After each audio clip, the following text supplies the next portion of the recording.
He's like, even with the arm locks, I'm gonna finish with killing them. I'm gonna grab anything I can. His eyes, his nose, his chin. Now I'm just gonna pull. That's my finish right there. I'm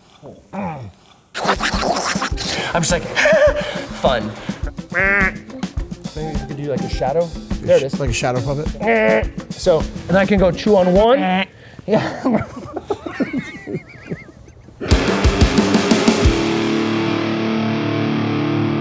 There is nothing but hopelessness, darkness, and death in this, so might as well just tap. All right, we right now are at the Origin Jiu-Jitsu camp. I'm here with JP, and we are going to go over Tim Kennedy's 5 most deadliest submissions. Awesome. Dude, my first 20 fights, there were no gloves. You could soccer kick dudes on the ground. You could headbutt, you know, north, south. You couldn't eye gouge. You couldn't bite. Like that was it. Insurance paid up? Just ask. Oh, no, there was no insurance. No, she's asking about our insurance. We're good. Yes, the life insurance, honey, is up to date. She doesn't care about the health. It's the life insurance that she's worried about right now. For Tim Kennedy's 5 most deadly submissions, we want to take them, their will to live, and we want to drag them down to the deepest depths of the ocean, to the absolute impending power of the pressure of the depths of the ocean, and we want to drown them there. I very rarely use closed guard for anything but to start a momentary pause for a transition to scramble. So I'm just gonna open and get here. So as this knee comes across, I'm building a frame and I'm gonna connect my elbow to my leg. When I feel the pressure start coming back down into me, I'm gonna take this frame knee and it almost feels like it's about to slide off. He's like, yeah. I'm gonna start clearing it. I'm gonna punch it up towards the ceiling, boop, and I'm gonna bring it up as hard as I can after I push off of his hip into the omoplata. But I'm doing it as I'm trying to stand up. So I'm trying to stand up, I'm trying to frame, I'm trying to stand up, and he's pushing into me. The leg collapses, I get off to the side, the hips come out, and the foot comes over. Now this bottom leg, I wanna clear and bring in. I'm gonna cap the elbow, and I'm gonna sit up. Now everybody knows this omoplata finish position, where I go to the S-sit, he has really tight shoulders, so I'm gonna be easy, and I can just sit up. We're gonna change it up a little bit. Instead of sitting up, I'm gonna stay leaning back the whole entire time. I'm gonna take my arm, my foot, and I'm gonna pull it down into his arm, making his shoulder really tight. I'm leaning back to make sure his hips don't come up so he can't forward roll. If I see this head start tucking like he wants to roll, I'll actually just keep sitting back. Now, if he starts posturing up, that's what we want. I want his head to start coming up just like this, because I'm just gonna grab his face like this. I'm gonna grab anything I can. His eyes, his nose, his chin, any of this. Now I'm just gonna pull. That's my finish right there. Like I can see Rambo tearing a dude's head off. Rambo 100%. Yeah. Charlie Sheen on coke, definitely. Tiger's blood? Yeah, absolutely. But man, it's a neck crank and a shoulder lock and suffocation all at the same time. It's a very fine wine. It's delicious with pain. So there's number 1, the head tear off from the omoplata. Technique number 2 is I'm gonna allow him to forward roll. Now, as he forward rolls, when I start adding this pressure, I have 2 options here. One is to back step into a triangle, but triangle, that's for the birds. Nah, I don't want a dude facing my crotch. Hard pass. I would rather take his soul, right? Deepest depths of the ocean and smother and drown him there. As his knee comes across, this hand that's low is going into an underhook, clearing the way for the knee slide to come in for me to get to right here. Now, with his arm straight right here, I'm gonna try and cradle his head by just reaching up underneath and grabbing his own tricep right here. I'm then gonna roll his head to the left, right here. This is where his breathing is. We wanna smother him with our breasts. So this hand that's grabbing his tricep, I'm pulling that high up and in. I'm taking his nose, I'm pushing it back across.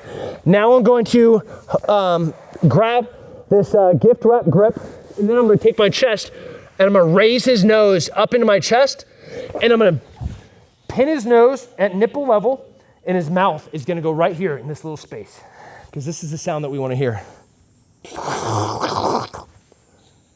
you hear that? Here it is again. So as they breathe, it goes until there's no more breathing. We are not like cranking the neck. We are literally suffocating them. As we go to finish this smothered choke, oftentimes this arm, which was straight, will come across the head. If it comes across, I can finish it here, but if they start moving the arm this way, then I'm gonna trap it with my chin, I'm gonna re-grip, I'm gonna switch to a different gable grip, and now I'm gonna rotate you this way. Now I'm gonna go to a shoulder choke. That's still a smother. So from this, I'm gonna find where his chin is, and I can hear that he's breathing out of his nose and his mouth. Now what I'm gonna do, I'm gonna listen once or twice for breathing. There it is. I'm gonna come up and over to find his mouth and trap his mouth with my shoulder, but I'm not having to do the squeeze of the head and arm. You know, I don't have to come over here. Yeah, squeeze, here's a squeeze. Oh God, oh, I can't do it, it's too strong. Instead, I'm literally just draping my beautiful sick origin gi on top of his mouth and letting him try to breathe through the material that's covering his nose and his mouth. It's Not gonna work. it's It's like waterboarding. It is so similar to waterboarding. Yep.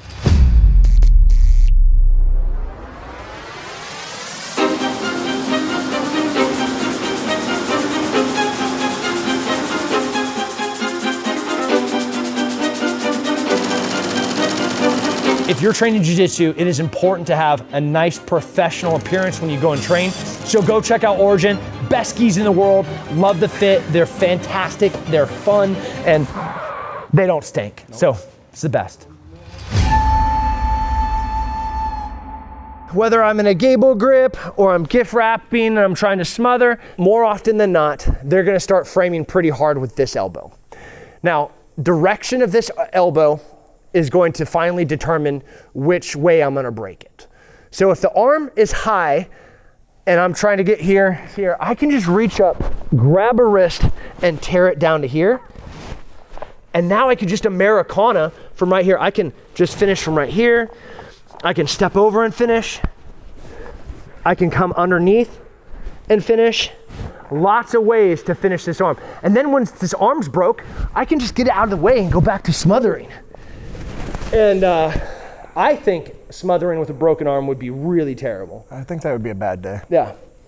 Now, if he starts like trying to come up inside to defend, I'm just gonna take this hand, I'm gonna scoop down, pin it into my hip, pin it to his side, and then slide this arm up and underneath, which gives me a great little plata.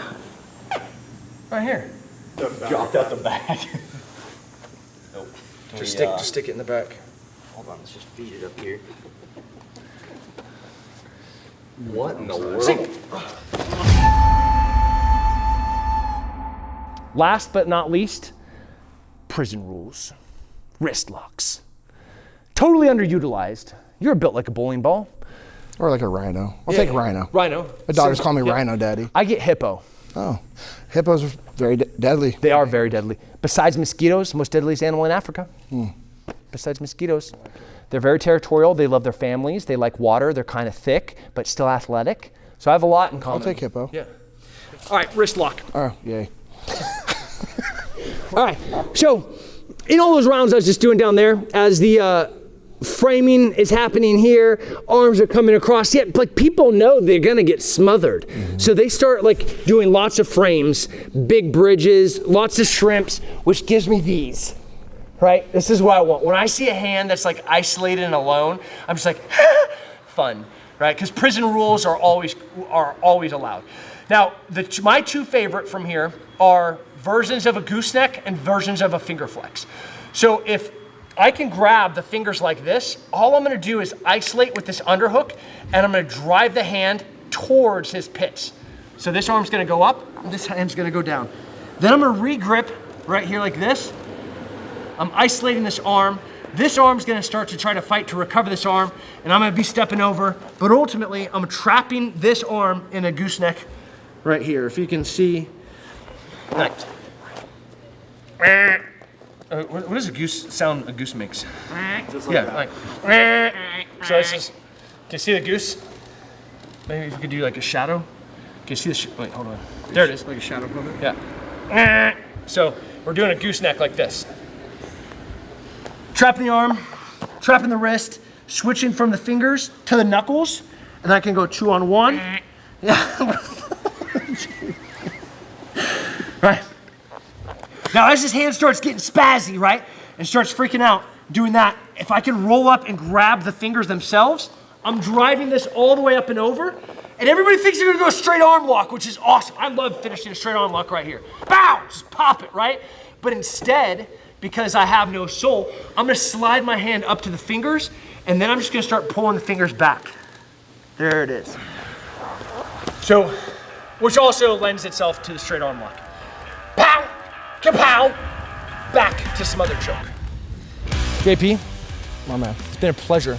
Origin Camp is freaking sick. It's unreal. There's nothing like it. No, this is so beautiful. Community, culture. I'm in heaven right now. Yeah. I came for the first time in 2018, and when I recognized what camp was like, immediately as soon as I have next year's dates, I block it off, and it's the one non-negotiable that I'm at every year. And yeah, it's amazing. These were Tim Kennedy's 5 most deadly and fun techniques and submissions.